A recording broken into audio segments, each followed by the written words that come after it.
YSR Congress party పిలుపు మేరకు 175 నియోజకవర్గాల్లోనూ మొదటి రోజు రిలే నిరాహార దీక్షలు సాగుతా ఉన్నాయి.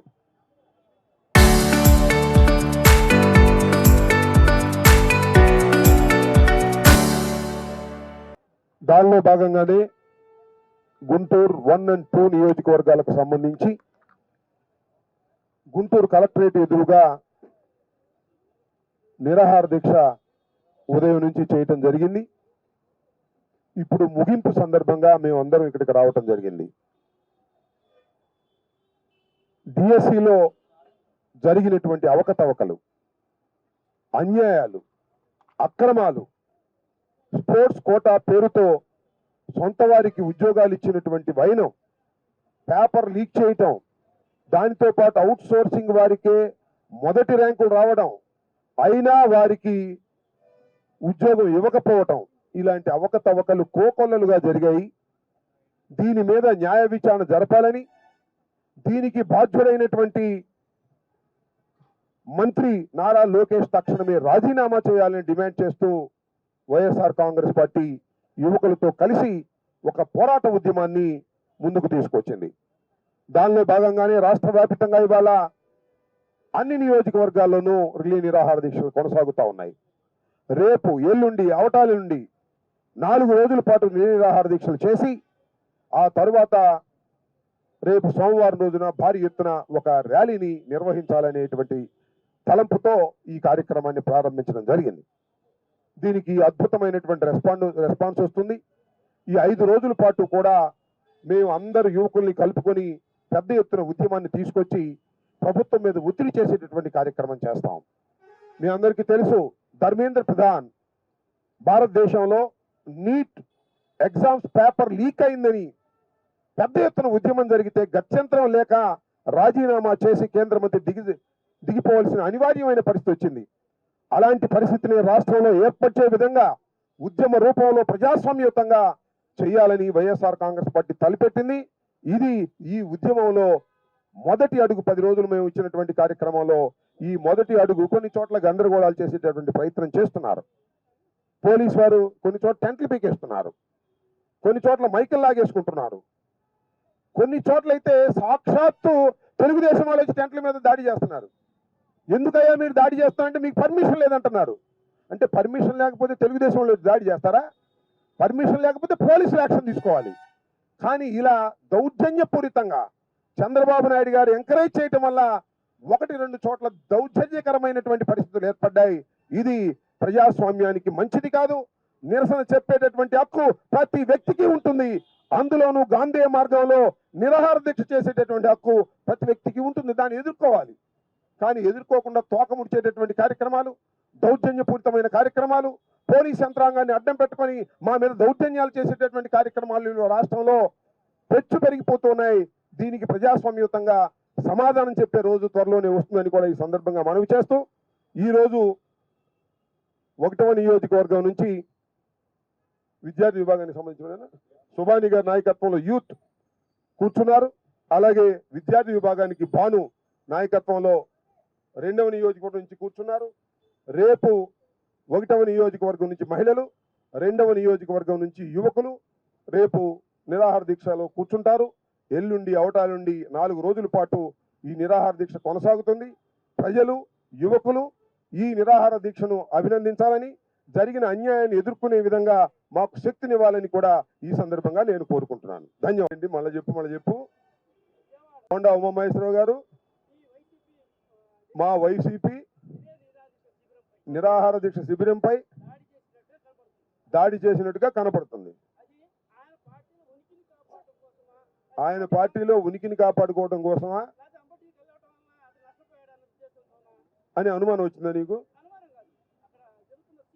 మీ అందరికీ తెలుసు, బోండా ఉమామహేశ్వరరావు గారు గౌరవ శాసనసభ్యులు విష్ణు గారు నిరాహార దీక్ష చేస్తున్న శిబిరం మీద డైరెక్ట్గా వచ్చి దాడి చేశాడు, పీకేశాడు.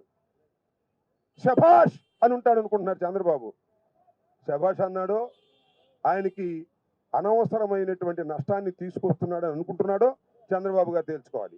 ఒకటైతే చాలా స్పష్టం, చంద్రబాబు నాయుడు గారి దగ్గర కోల్పోయినటువంటి విశ్వాసాన్ని ఈ మధ్యకాలంలో ఆయన నా పక్కన కూర్చోవడంతో చంద్రబాబు నాయుడు గారి విశ్వాసం కోల్పోయాడు. కోల్పోయిన విశ్వాసాన్ని మళ్ళా సంపాదించడం కోసం మా శిబిరం మీద దాడి చేసి ఉంటాడేమోననేటువంటి అనుమానం మీకు కలిగింది. అది నాకు కూడా నిజమని అనిపిస్తుంది. చంద్రబాబు దగ్గర పోయిన విశ్వాసాన్ని పొందటం నువ్వు తలకాయ కింద పెట్టి కాళ్ళు పైన పెట్టినా తపస్సు చేసినా నీకు రాదు. ఎన్నికలకు ముందు నీకు కత్తెర ఖాయం. బోండా గారు గుర్తుపెట్టుకోండి, ఇది చాలా తప్పు. ప్రజాస్వామ్యంలో ఎవరైనా ప్రజాస్వామ్యంలో పర్మిషన్ లేకోకుండా నిరాహార దీక్ష చేస్తుంటే అది చూసుకోవలసింది పోలీసులు, అంతే తప్ప స్థానిక శాసనసభ్యులు కాదు. నేను ఇక్కడ సంఘ వ్యతిరేక శక్తిగా నేను తయారయ్యాను అనుకోండి, కాసేపు ఎవరన్నా సంఘ వ్యతిరేక శక్తిగా తయారయ్యాను అనుకోండి, ఎస్పీ వస్తాడా, పోలీసులు వస్తారా, డైరెక్ట్గా హోంమంత్రి గారు వస్తారా? డైరెక్ట్గా హోంమంత్రి గారు వచ్చి కారు దిగి అని అరెస్ట్ చేస్తారా?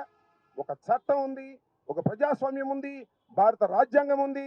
ఇది కేవలం మీరన్నట్టుగానే బోండా ఉమా గారు తెలుగుదేశం పార్టీలో పోయిన విశ్వాసాన్ని, బోండా ఉమా గారు తెలుగుదేశం పార్టీ అధినేత అయినటువంటి చంద్రబాబు నాయుడు గారి దగ్గర పోయిన విశ్వాసాన్ని, మరి ముఖ్యంగా లోకేష్ దగ్గర పోయిన విశ్వాసాన్ని మళ్ళా తిరిగి పొందాలనే తాపత్రయంతోనే దాడులు చేస్తున్నారు. మీకు మాత్రం చెడ్డ పేరు వస్తుంది. చంద్రబాబు నాయుడు గారు మాత్రం మీకు మళ్ళా తిరిగి విశ్వాసపాత్రుడిగా భావించడు. ఎన్నికల ముందు రాసుకోండి, బయట కరెక్ట్గా స్టోర్ చేసుకోండి. ఎన్నికలకు ముందు బోండాని టకామని కత్తిరించకపోతే అప్పుడు నాటకాలు.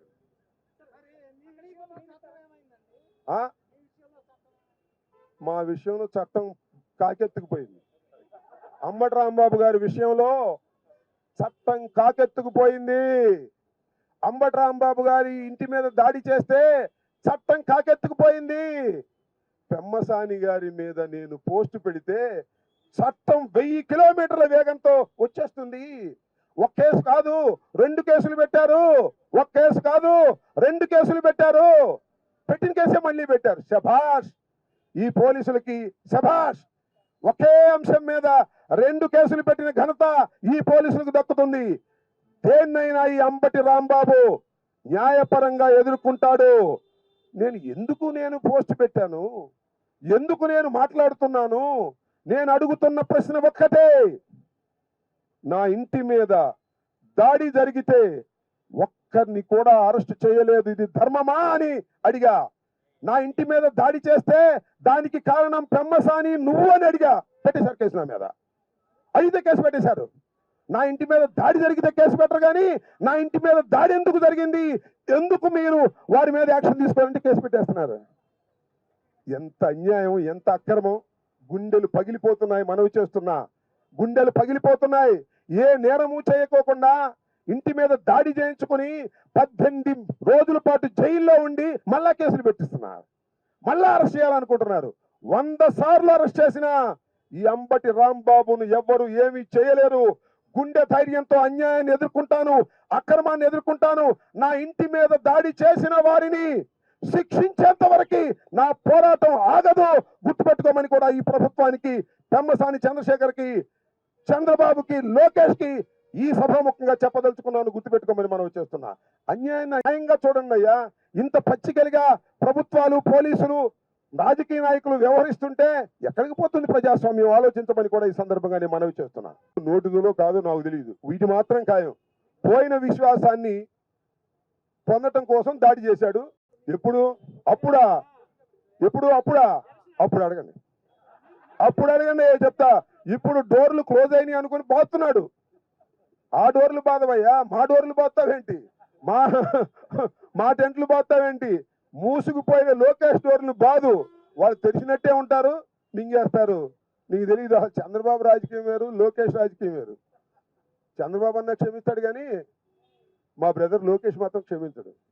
ఆయనకి లవ్ క్యాష్, నీ మీద ఏం ప్రేమ లేదు. బోండావమ్మా, గుర్తుపెట్టుకో. నేను చెప్తున్నాను, వాళ్ళు రాసుకోండి. నువ్వు అంటున్నావు కదా కత్తిరిస్తే మీ డోర్లు తెరుస్తారా? అప్పుడు కదా, అప్పుడు అడుగు, నేను చెప్తా. Okay, right, thank you.